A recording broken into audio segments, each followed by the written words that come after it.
bu fekk gannaaw bi nga ma jàngatalee journée tey bi ni nga ko gisee ak ban xalaat nga ci am. jërëjëf Pape Ngagne gannaaw ba mu la nuyoo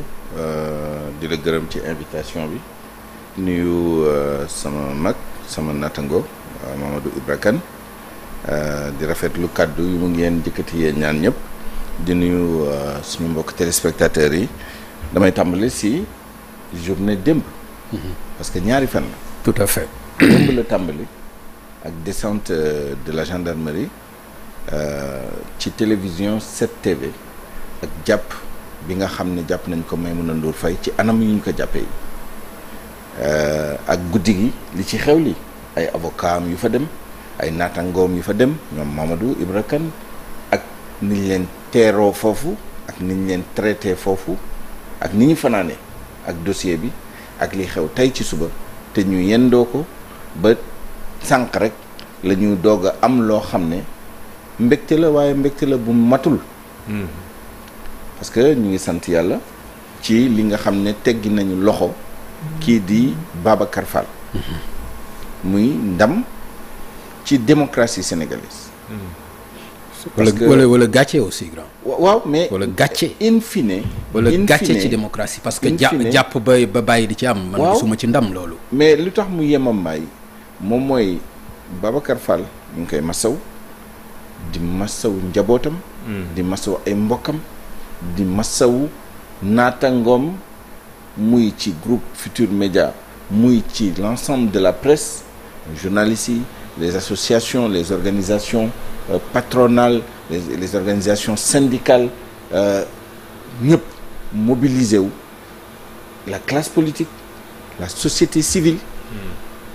amul ku des toute la journée ils ont défilé pour ñëw di marquer seen solidarité ak les citoyens lambda yoo xam ne ñii dañ doon romb ñii dañoo jege fu sori ñëw pour mobiliser wu wane seen taxawaay ci sens boobu lay waxee ni victoire la pour la démocratie parce que démocratie noonu lay doxee bu citoyens yi bëggee dara buñ ci taxawee mu tegu ci yoon bu ñu amee ay njiit yu mat njiit dinañ doxal yoon ba lu mel nii mën a xew waaye li indi yemambaay bi mooy Babacar Fall bàyyi nañ ko te ñu am ci mbégte waaye Maïmouna Ndour Faye jusqu'à plus ample informé ba bi ñuy toog fii mu ngi ba léegi en garde à vue te loolu mooy tontu question bi nga laaj. te Maïmouna moom jotul diffusé sax. moom jotul diffusé. li ñu wax Babacar sax diffusé na. mu ngoog mais Maïmouna moom jotul sax diffusé. qui peut le plus xanaa peut-être kon beneen problème la quoi. peut le moins. suñu yaakaar suñu mébét suñu laaj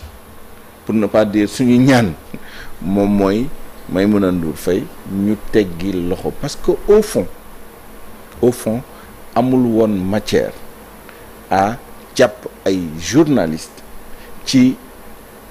am yéene diffuser parce que Maïmouna Ndour Faye yéene bi kisa la annoncé ni dañoo nar a diffuser une interview xamoo sax lu nekk ci biir interview bi nga ñëw jàpp nit ki arrêté téléem ak yi ni mel donc dafa jéggi dayoo ni nga ko waxee nag fii ci groupe GFM rawatina ci RFM dañoo diffuser te nag heureusement bi ñu diffuser parce que boo dégloo interview bi en fin de compte il y avait pas de quoi fouetter un chat. parce que bu ñu fàttali li tax média am ci coobare état parce que état moom mooy joxe dans certains cas ay fréquences ay licences ak yi ni mel même si pour la presse écrite c'est le régime de la déclaration préalable et du dépôt légal presse en ligne à peu près même chose mais presse audiovisuelle da ngay am autorisation am licence am fréquence di ko fay nag donc délégation de service public la mais li ko tax a jóg contrairement à ce que les gens pensent bu ñu diffuser l'interview de Madiambal Diagne c'est pas pour les beaux yeux de Madiambal Diagne. déedéet pour askan bi xam la. pour l'information du public. effectivement. te li Madiambal Diagne wax ci interview am mën nañ ko apprécier de diverses manières parce que ku nekk xëñ na am na noo koy gisee amaana am na sax foo féete wala foo bokk day indi benn biais ni ngay gisee lu mu wax li mais kan moo mën a wax ni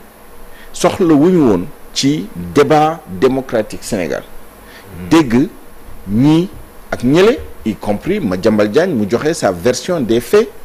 kan la intéressé wul woon nga xam en réalité nan la Madiambal Diagne génne dëkk bi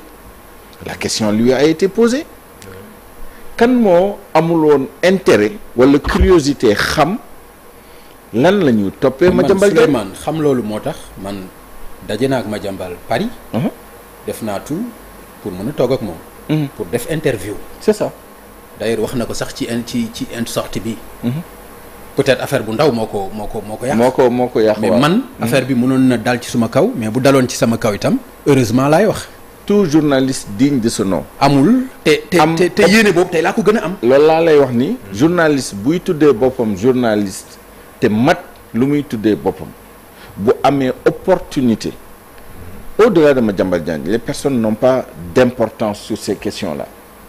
dafa am loo xam ne journaliste bi bu toogee am benn information lan moo waral ñu jël ay envoyés spéciaux di leen envoyer ay FMI di leen envoyer élection di yeneen i dëkk di leen envoyer s'il le faut ñu dem xool lan moo xew diggante Kaay ak Bamako wala diggante Kidira Kaay ak Bamako. C'est pour l'information waxal ni ko Ousmane Sonko waxee woon rek quand même.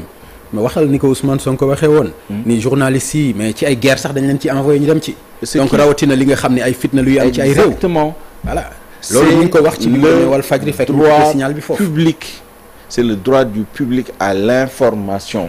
nit ñi bëgg nañu xam bu ñu nee Ousmane bu ñu nee Madiambal Diagne dafa am lu mu xam ci réew mi te nit ñi war a xam lan la parce que nit ñi dañu voter dañu apprécier les politiques dañu participer ci débat public dañu jël ay décisions d'investissement dañ leen voté à l'Assemblée nationale accès à l'information. exactement dañ leen ko voté à te l'Assemblée loi nationale bi daf ko prévoir donc loolu yëpp bu ñu ko xoolee il y avait pas de quoi fouetter un chat ci li ñu wax ci interview bu nekkee nag dafa am loo xam ne gêné na diw wala gêné na diw wala sax safaan la parce que amaana am na loo xam ne wax nañ ko war nañ vérifier même nous les journalistes est-ce que c'est conforme à la vérité est-ce que c'est pas conforme à la vérité encore faudrait-il que nga am temps def ko mais ñëpp xam nañ ni presse sénégalaise bu la interviewé le matin à midi rajo yi dinañ xool li nga wax li lan moo ci yenu maanaa bu war a tax ñu jël ko jukki ko taxaw ci te buñ ci taxawee di nga xam ne taxaw nañ ci parce que dinañ vérifier ndax li nga wax li dëgg la bu nekkee da nga ci tuumaal nit wala nga wax ci nit koo xam ne dañ ko ci war a dégg dinañ dem ba ci kooku tey jii bu ñu bàyyi woon à midi amul arrestation amul dara di nga gis ay journalistes yu gën a xóotal ñii mën a woo ministre Birame Diop dinañ ko woo le général woo ko ne ko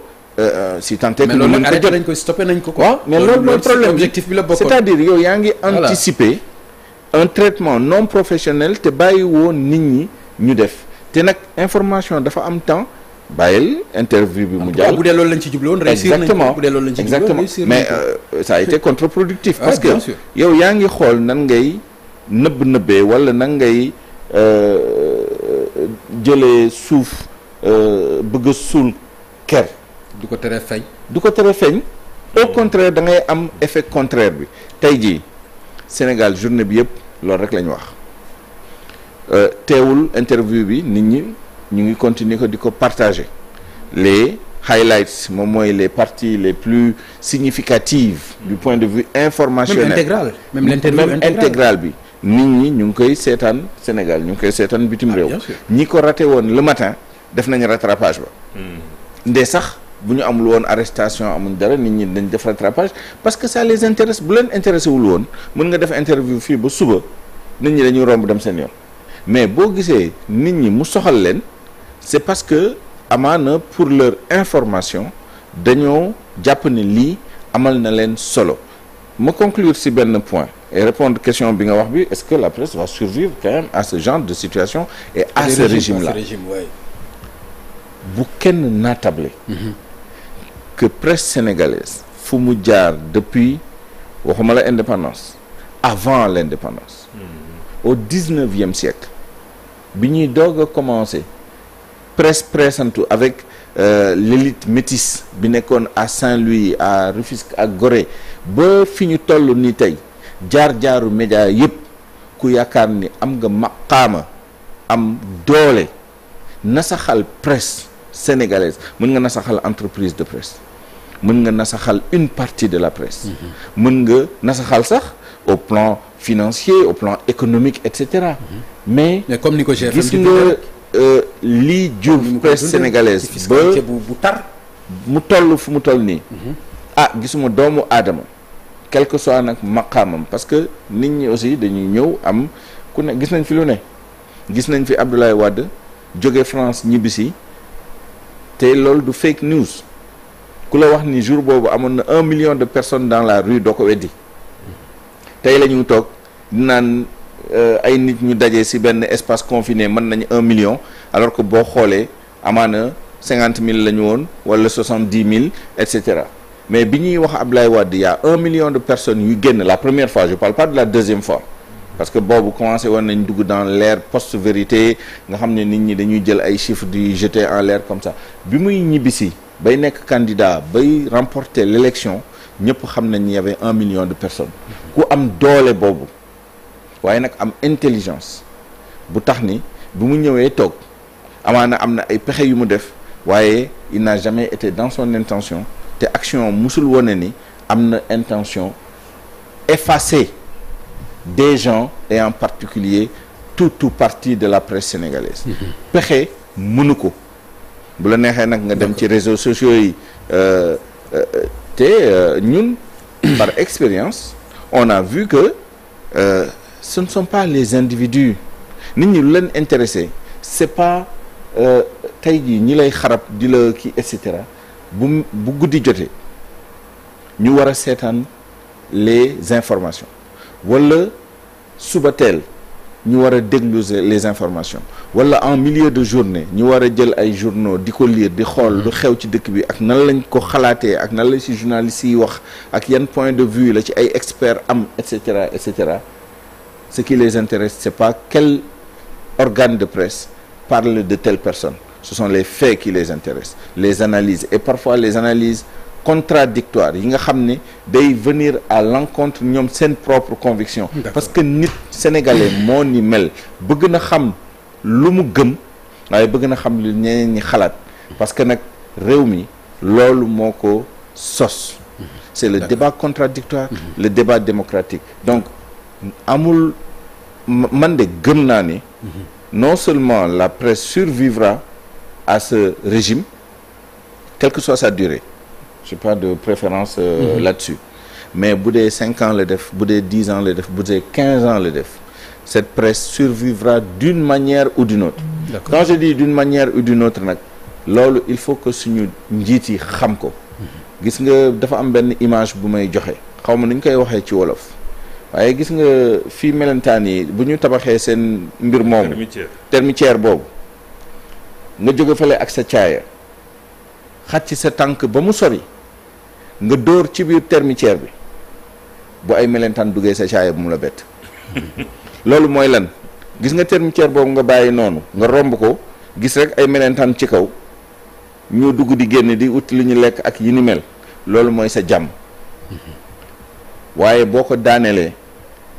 dinañ dugg foo xam ne dina la jaaxal d'accord te lu muy tekki mooy tey jii boo yaakaaree ni da ngay ñëw daaneel tel groupe de presse wala telle partie de la presse et cetera d'autres groupes naîtront ci ay formes yoo xam ne mënoo ko maîtriser muy en ligne te dinañ continuer def liggéey bi ngay bañ ñu def ko parce que liggéey boobu dafa bokk ci moins responsable et moins responsable malheureusement et moins responsable malheureusement on survivra à je parle même pas de ce régime on survivra à cette situation parce que conjoncture bi c'est pas qu'un régime politique c'est une conjoncture économique mais c'est aussi une situation sociale et peut-être même une transition culturelle c'est-à-dire nit ñi relation bi ñu am ak médias yi loolu yëpp day jàll te bu jàllee tamit yàlla na doon lu gën ci Sénégal. merci beaucoup merci Souleymane alors doyen Mamadou